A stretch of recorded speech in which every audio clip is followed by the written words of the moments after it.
아직도 해적이 처음 출시될 때가 생각나요. 4교시 끝나고 점심 먹으면서 야 오늘 메이플에 해적이 나왔대 라는 소리를 듣고 집으로 달려갔고, 그때 저는 너클보다는 건을 선택했었습니다. 제 친구들도 전부 건을 골랐고 그때 반장이었던 친구 하나만 너클을 골랐죠. 아마 처음에는 건의 인기가 더 높았을 거라고 생각해요. 근데 나중 가서 보면 4차 전직을 한 직업의 수는 바이퍼가 더 많았죠. 어째서 끝까지 살아남은 건 캡틴이 아니라 바이퍼였을까요? 바이퍼의 스킬이 뭐가 있었는지를 살펴보면서 그 답을 찾아보자고요.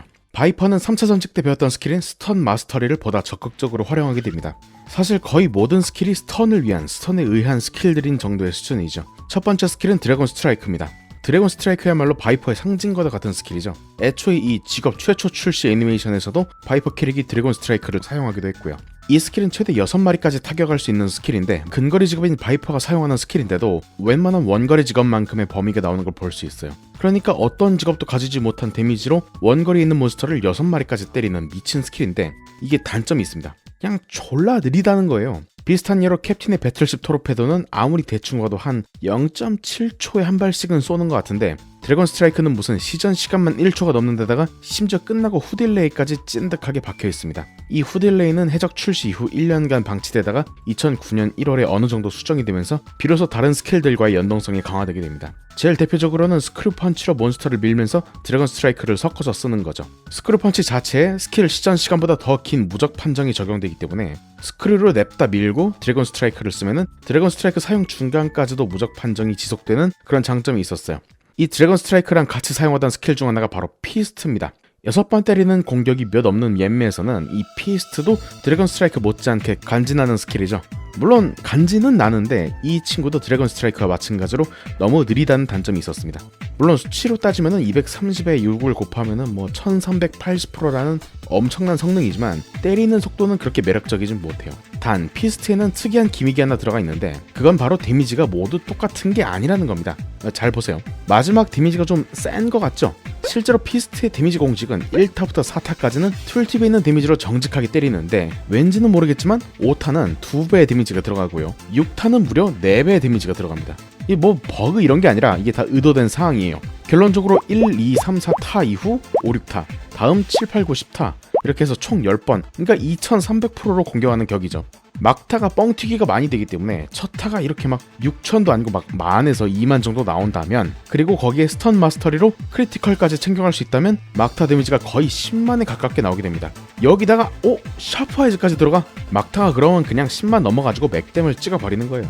근데 이게 사실 일반 몹의 체력은 10만을 넘는 몹이 거의 없고요. 좀 보스에서 활용을 했으면 좋겠는데, 보스는 스턴이 또 안 먹히다 보니까 스턴 마스터리로 크리를 띄우는 것도 불가능해서 이 보스에서 데미지는 별로긴 한데, 그래도 막 5타 2배, 6타 4배 이런 뽕맛을 무시할 수 없기도 하고, 피스트는 공격 도중에 피해를 전혀 받지 않는 그런 무적 판정이 들어가기 때문에 보스에선 그래도 딜레이가 좀 있는 그 드래곤 스트라이크랑 같이 연계해서 사용되곤 하죠.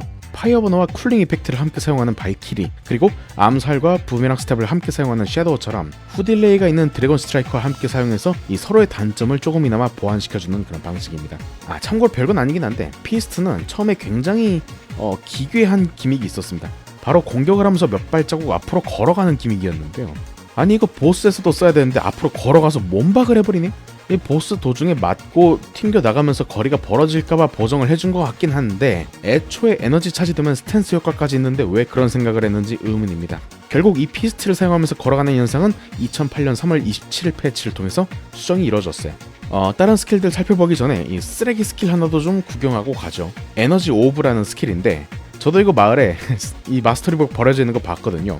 설명을 보면은 에너지 완충 상태에서만 사용할 수 있는 스킬이고, 스킬이 전이 되면서 추가 데미지를 준다고 적혀 있거든요. 근데 이거 메커니즘을 잘 생각해 보면 체인 라이트닝입니다. 그래서 보시면요, 제가 체인 라이트닝 설명하면서 보여드렸던 것과 거의 유사하게 활용이 되죠.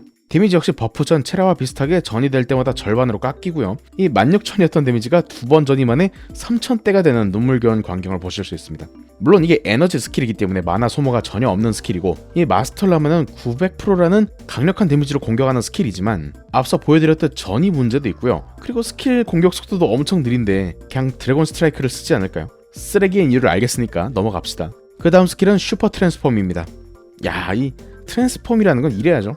근데 멋있는 외관과는 달리 4차 이후 트랜스폼은 어째서인지 점차 버려지는 것 같습니다. 트랜스폼 변신 상태에서 뭐 공격력 버프 이런 게 붙는 것도 아니고요. 이미 피스트랑 드래곤 스트라이크라는 좋은 스킬을 가지고 있고 3차 트랜스폼 상태에서는 쇼크웨이브 같은 그런 버리는 스킬밖에 사용을 못하거든요. 근데 심지어 4차에 있는 이런 쓸만한 스킬들인 스네치 그리고 데몰리션 같은 것들은 슈퍼 트랜스폼 상태에서밖에 못 쓰네. 3차 트랜스폼으로 못 써요. 야, 전 솔직히 그냥 이 트랜스폼 상태에서도 쓸 수 있을 거라 생각하고 이 슈퍼 트랜스폼 다 달면은 3차 트랜스폼 꺼내 쓰고 뭐 이런 식으로 두 개 번갈아서 쓰면은 이 쿨타임도 많이 상쇄되고 좋겠네 했었는데 그게 또 아닌 거예요. 그러면은 슈퍼 트랜스폼의 지속 시간은 120초에다가 쿨타임은 360초니까 2분 동안 슈퍼 트랜스폼 전용 4차 스킬을 쓰고요. 그 다음에 6분 동안 기다려라 이런 결론이 나오는데 이거는 뭐 그냥 불쾌하죠. 그래서 슈퍼 트랜스폼 자체 설명은 이쯤 하고 슈퍼 트랜스폼 전용 스킬 두 개를 한번 살펴나 보자고요. 첫 번째는 데몰리션. 데몰리션이라는 단어 뜻이 아주 아작을 내버린다 뭐 그런 뜻인 것 같아요. 근데 스킬 툴팁을 살펴보게 되면은 스킬의 이름이 이해가 됩니다. 한 번 발동에 무려 8번 공격하는 단일 대상 스킬이에요. 레벨 1을 찍으면 90%로 8발, 그리고 SP를 1 찍을 때마다 10%씩 올라가니까 1레벨에 거의 한 80%씩 상승하는 것이죠. 마스터하면 무려 400%로 8번 공격하는데 이 공격 속도는 피스트랑 좀 비슷해 보이나? 피스트는 자체 후딜레이가 있기 때문에 딜레이 없이 연속적으로 공격 가능한 데몰리션이 더 우세하고요. 근거리에서 보스를 때리다가 사망할 수도 있는 피스트와는 달리 데몰리션은 원거리에서 발동시켜서 안전하게 보스를 타격할 수 있는 것도 피스트 대신 데몰리션을 채용할 주요한 이유가 될 것 같습니다. 단점은 딱히 없어 보여요. 그냥 슈퍼 트랜스폼 쿨타임이 6분이라는 게 단점 아닐까요? 그 다음은 스네치입니다. 별건 없고요. 그냥 앞에 있는 놈들 끌어오는 스킬인데요. 같은 효과를 가진 몬스터 마그넷과의 차이는 이 친구는요, 몬스터들을 앞으로 끌어오면서 데미지를 주고 스턴까지 걸어준다는 것이죠. 그래서 슈퍼 트랜스폼 상태라면 스네치로 몬스터를 끌어와서 스턴에 걸린 채 끌려온 몬스터들을 드래곤 스트라이크나 데몰리션 등으로 마무리하는 등의 콤보가 적합해 보입니다. 그러니까 뭐 이 데몰리션이든 스네치든 기능 자체는 나쁠 건 없는데 그냥 다 트랜스폼 쿨타임 때문에 빛을 발하기가 힘들어 보여요. 게다가 일반 트랜스폼일 땐 이거 사용도 못하니까 좀 불쌍하긴 하네요. 트랜스폼을 마무리하기 전에 TMI를 말씀드리자면 원래 트랜스폼 상태에서 뭐 스트레이트, 더블 어퍼 뭐 이런 다른 스킬들을 아예 사용할 수가 없었는데요. 그러니까 다시 말해서 파랭이면은 쇼크웨이브만 써야 되고요. 노랭이면은 뭐 데몰리션만 써야 되는 뭐 그런 거였어요. 근데 이게 말이 안 되잖아요. 트랜스폼 변신하고 피스트 쓰고 싶을 수도 있잖아. 그래서 1년이 지난 이후 2009년 1월 패치로 인해서 그 스킬 제한이 대부분 해제되게 됩니다. 그럼에도 파랭이가 스네치랑 데몰리션을 못 쓰는 건 여전하고요. 오크통도 사용 못하는 게 좀 이해가 안 되긴 해요. 진짜 졸라 당연하다고 느껴지는 것도 1년의 기다림 후에서야 일부 정상화된 것이라는 게 좀 충격이긴 해요. 자, 그래서 보스 뭐 스턴도 안 걸려서 크리티컬도 못 터뜨려. 그래서 보스를 막 데몰리션으로 잡아보려 그러니까 2분 쓰고 쿨타임 2분 컷해갖고 4분 기다려야 돼. 그런다고 뭐 보스를 왜 에너지 완충시켜가지고 잡을 거냐? 에너지 오브로 잡을 거야? 아니 에너지로 잡으려면 드레인으로 잡는 거 말곤 답이 없거든요. 아니 그럼 보스에서 쓰레기인 바이퍼가 대체 뭐 때문에 인기가 많았던 걸까? 정답은 남은 스킬 두 가지 있습니다. 첫 번째가 윈드 부스터. 스킬의 효과는 단순해요. 파티원 전원에게 추가 부스터 효과 적용. 원래 이 단순한 스킬이 제일 강한 법이죠. 스킬 툴팁에는 쓰여있지 않지만 1부터 10레벨까지는 공격 속도가 한 단계 상승, 그리고 11레벨부터는 2단계 상승이기 때문에 레벨 11까지는 찍으셔야 최대 효과를 보실 수 있습니다. 이 윈드 부스터 덕분에 바이퍼는 각종 보스 레이드에 자주 초대되곤 하는데요. 근데 메이플에서는 공격 속도 상한이라는 게 있기 때문에 누구에게나 효과 좋은 스킬이었던 건 아니긴 합니다. 뭐 사실 보호마스터의 폭풍의 시 같은 경우에는 부스터 효과랑 관계없이 일정한 속도로 발사가 되고요. 나이트로드의 아대 같은 경우에는 보통 빠름 속도인 아대가 많은데 이런 무기들은 그냥 자체 부스터만 써도 최고 속도에 달하기 때문에 윈드 부스터의 효과를 보기는 힘들고요. 그나마 스트레이프를 사용하는 신공이나 보통 내지는 느린 무기를 장착하는 전사 기반 직업들 R&A 딜을 상승시키기엔 좋은 스킬입니다. 샤프 아이즈 30보다 2배, 데미지를 거의 20%를 올려주는 효과라고 하니까 전사가 많은 파티에서의 윈드 부스터의 위상이 어느 정도인지가 느낌이 오시죠? 참고로 윈드 부스터가 해외에서는 윈드 부스터가 아니라 스피드 인퓨전이라서 해외에서 SI라고 한다면 이게 윈드 부스터입니다. 그냥 영상에 보여가지고 조절거려 봤어요. 그리고 바이퍼가 보스 잘 가는 이유 두 번째가 바로 타임 리프. 이 스킬도 간단하고 강력한 효과가 있습니다. 바로 파티원들의 쿨타임 초기화. 이 장난질 못하게 타임 리프의 쿨타임 초기화만은 막아놨지만 그 외 모든 버프의 쿨타임을 초기화시킬 수 있다는 점은 아주 큰 역할을 합니다. 보스에서 타임 리프로 쿨을 돌릴 수 있는 스킬들이 진짜 많거든요. 우선 파티 딜을 올려주는 영웅의 메아리나 뭐 죽은 애들 살려주는 리저렉션, 이 두 개만 초기화시켜준다 그래도 레이드 성공률이 엄청나게 올라가죠. 그리고 쿨이 달려있는 뭐 생츄어리, 뭐 마스터까지는 못 가는 스나이핑 뭐 이런 것들, 그리고 공격력을 26이나 올려주는 엔레이즈, 그리고 집중, 이런 것들도 타임 리프의 효과를 톡톡히 볼 수 있어요. 파티원들을 보호하는 연막탄이나 홀리 실드 등의 스킬들도 있지만은 제일 결정적으로 슈퍼 트랜스폼을 초기화시켜주면서 데몰리션을 조금 더 써볼 수 있다, 이런 것도 좋겠네요. 이 스킬은 바로 얻을 수 있는 스킬은 아니고요, 퀘스트를 수행해서 얻어야 되는 스킬이에요.